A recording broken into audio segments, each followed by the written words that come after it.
What's going on, guys? January 24th.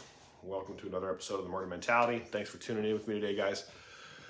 I appreciate all of you, and it is my honor to continue doing this. Hopefully this helps some people. I get a lot of messages that these things are important for people, so I try to make sure I keep doing them every day. What's up? What's up, Stanley?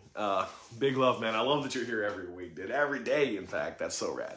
All right, so let's talk a little bit here, guys. I feel like this warrants something here, man. I was talking to Lacey last night, and I was talking about how many people I see talk about the things that they wanted, and how consistently one of the things that people tend to say is oh, well, it just didn't work out.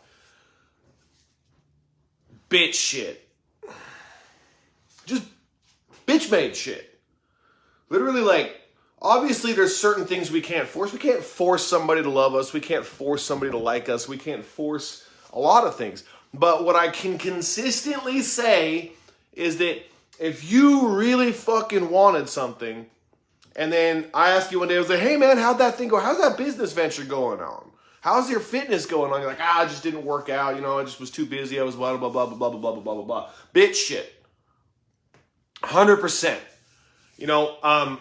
Something that a whole bunch of my mentors have said over the years that I fucking love is pros operate from fucking commitment and everybody else operates with their feelers. What I'm trying to say is your favorite pro sports stars, do you not think that they have drama in their life?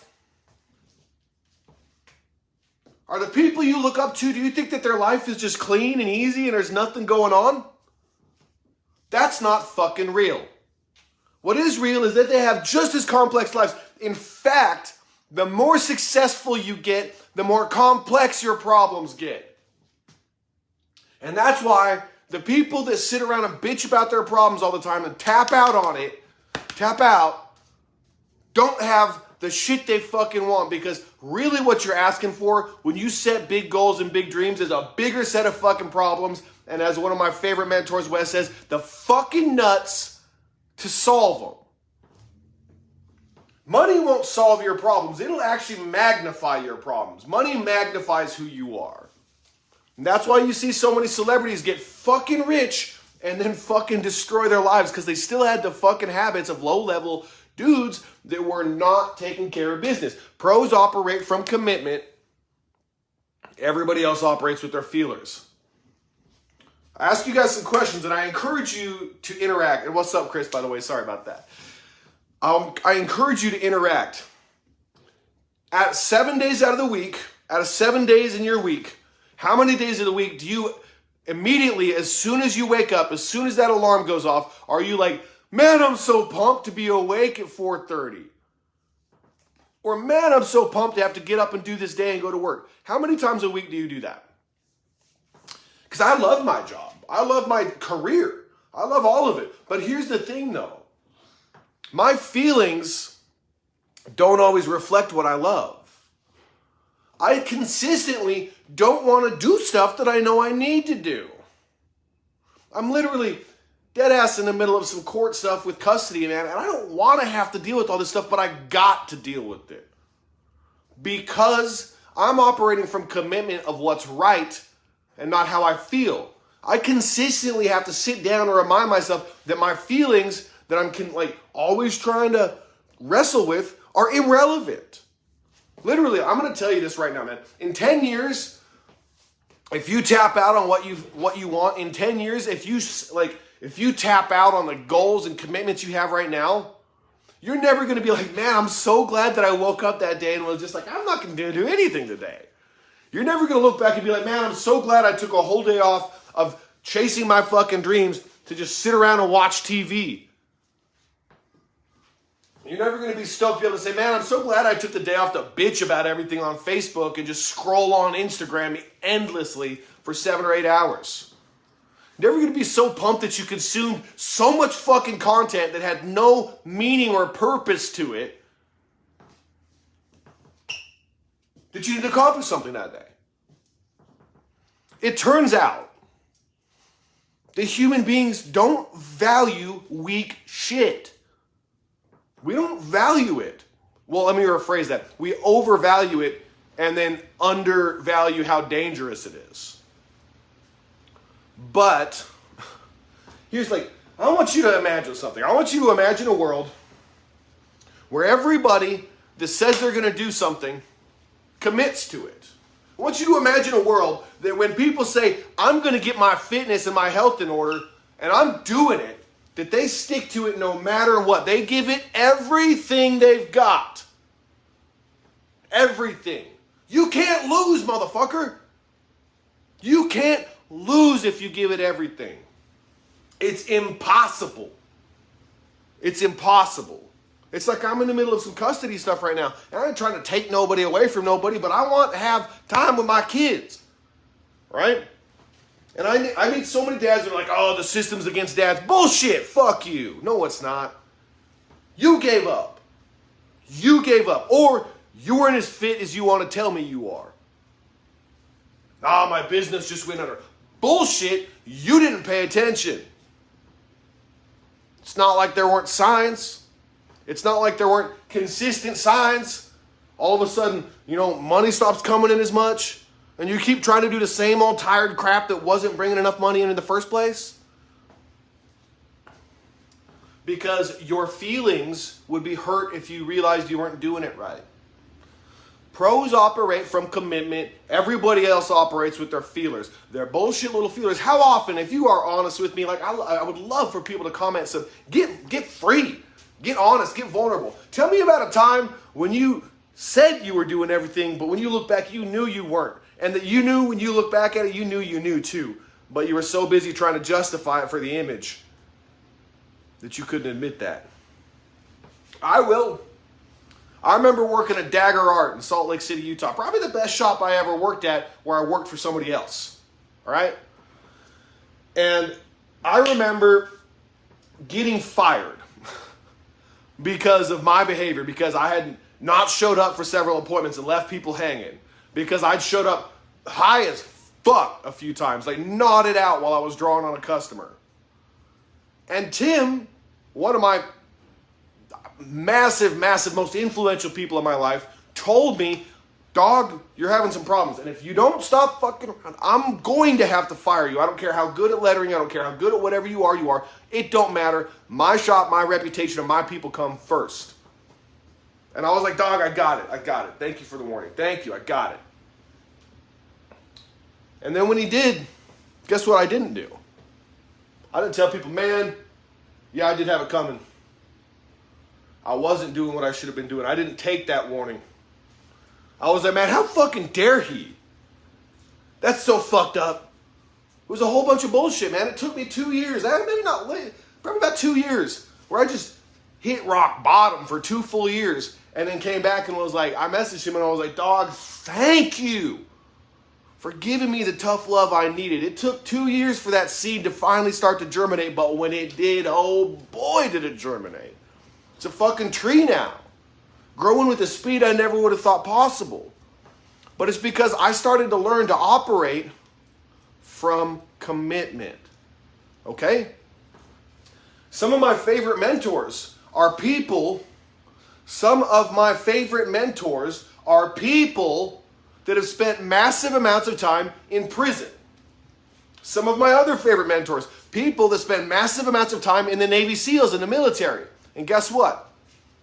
The thing is that you don't think this in prison, but especially if you're in Fed time prison, that shit is militant as fuck. Wes, one of my coaches, talks about this all the time. Like, literally, they call it programming. Like, they get up, they're getting your ass up early. You're doing burpees, you're doing push-ups, you're doing pull-ups, you're doing bodyweight exercise of any kind you can imagine. Not an option not to do it. Get out there, you're exercising, motherfucker. And guess what? Military does that too. I don't care if you don't feel like it. I don't care if your fucking mom died yesterday. I don't care if blah, blah, blah, blah, blah, blah, blah. It don't matter. Commitment. That's how I was able to survive Cassie dying and turn around and bounce back.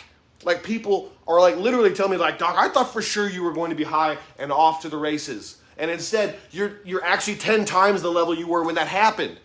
Commitment. Commitment. What's up, Kyler? And thank you, Samantha. I'm so pumped that you've been able to watch me through this journey. Chris, too. You guys literally watched me hit rock bottom. You watched me shit my life away and my talent away. You watched me disregard my family and the people that mattered to me. But you also watched me bounce back. You also watched me bounce back. And the thing is that God is setting you up for a comeback if you feel low. And I'm here to tell you that comeback will happen instantly as soon as you decide that that was the last blow that life landed on you, that you're not going to hit back. I want you to fucking take that punch. I want you to get hit and have the whole world be like, he's about to hit the ground, and instead you come duck down and you throw the gnarliest hook, the gnarliest uppercut anybody's ever seen, and you pick life up like Mortal Kombat and throw it through the fucking ceiling and then kick its ass every fucking which way it stands. I want you to like I'm gonna date myself with this, like Killer Instinct combo breaker on life. No more letting it kick your ass. One of my favorite friends, one of my great friends, is a 74-year-old man who spent 40 years locked up with Charles Manson. He's an amazing person. Look, there's nothing in life that will teach you how important everything is, like hitting rock bottom, like putting your life on the line, or like being in a position where you've lost everything. And I could categorize that with rock bottom. Wes, my coach, he hit rock bottom in prison because he had everything taken from him. Hard part is a lot of those people don't change. A lot of people join the military and they don't change. A lot of people join the military and come out crazy as fuck. I mean, PTSD is a motherfucker, man. But what I'm getting at is that, like, literally, there's just a certain type of people, man. You can see it in how they talk. You can see it in the way they walk. You can, like, nobody comes to me with excuses. Almost all of my friends and coworkers are like, man, sometimes I hate asking you for advice because you tell me exactly what I don't want to fucking hear. Like, I want you to co-sign this bullshit idea I put together. And instead you're just like, bro, really? You gonna be able to live with yourself like that? You're gonna create more problems by doing that? You're gonna like tell a little white lie, so you gotta tell a little bit bigger white lie later on, then a little bit bigger white lie, and before you know it, you've got this whole fucking situation you're just head fucking yourself with, all because your feelings interrupted you from being able to maybe hurt somebody else's feelings to just say something. His stories and the lessons that this man has as a great teacher. Guess what? Here's a crazy level up, guys. If you were smart, you will eventually realize that you can only make so many mistakes in life.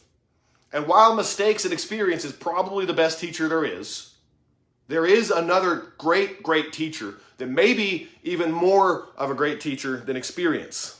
And that's observation. Because you learn from experience by observing your habits, observing your actions, observing the backlash, the consequence, or the benefit of those actions. But if you're like me and you manage to hit the ground so hard that you skid and scorpion kicked yourself in the back of the head, and we're like, fuck, I don't want to do this anymore. Fuck, I suck at this. You might learn to watch other people do that. And you'll see other people just go, fuck, I ain't doing that. But even better, you find other people who've done that same metaphoric scorpion kick to the back of the head and just fuck themselves off. And you ask them. Wisdom is experience multiplied. Wisdom is the most mistakes that somebody's made. The wisest people have fucked up the most. And most of the time, got wise to the fact that they could learn from other people who'd made mistakes. And so now, instead of trying to make all the mistakes you could ever make in life so I could learn everything, now I can learn without having to make the same mistakes. But see, the thing is I can't preach how not to make mistakes I haven't made, and I wouldn't try. I'll let other people do that. But I can tell you about the mistakes that I've made. The biggest ones I've made personally, hubris, thinking I could figure it out on my own. Figuring that I was smart enough. I was the smartest motherfucker in the room, according to me, forever. Now, I like to walk into the room like David Goggins says and be like, I'm the dumbest motherfucker there is in here. You know why? Because when you say that shit to yourself, people are like, oh, you're not dumb. Don't hurt your feelings. I'm not saying that like, I'm like, oh, you're a dumb piece of shit. I hate you. I'm saying like, let's just approach this like I'm the most ignorant fuck in this room. Because if I look at myself like that, then I can also approach it with the information being put into me instead of me trying to tell everybody else what to do. Okay? Einstein called this thoroughly conscious ignorance. Being conscious of being ignorant on purpose so that you may learn. Powerful shit, guys. But really, all of these skills, all of these things I've just talked to boil down to one thing. Are you operating on your fucking feelings or are you operating on commitment? You think, dude, perfect example. You think Jordan ever worried about how he felt physically or emotionally? How many major sports stars do you know that are probably currently or have been through divorces and still continue to perform at a high level because they put their fucking pain into their progress? You operating with feelers, or you operating from commitment? Those are the only two options. Do or die. So here's my invite for you today. Ask yourself, what am I doing or not doing? And let's write it down, just like I always say. Let's write it down. What am I doing or not doing that I shouldn't be doing or should be doing that's based off of my emotions and not off of my commitment to where I want to get? Because you'll find very quickly you can easily look at those things once you start writing them down and be like, this is not in alignment with what I want, and this is. And then you can start making choices on what to do moment by moment a lot more effectively. Big love, guys. Let's all commit to loving God, ourselves, and our future. Because if we do those three things, we'll make everybody around us feel amazing because we understand that we have to bring them with us. Big love. Talk to you guys tomorrow.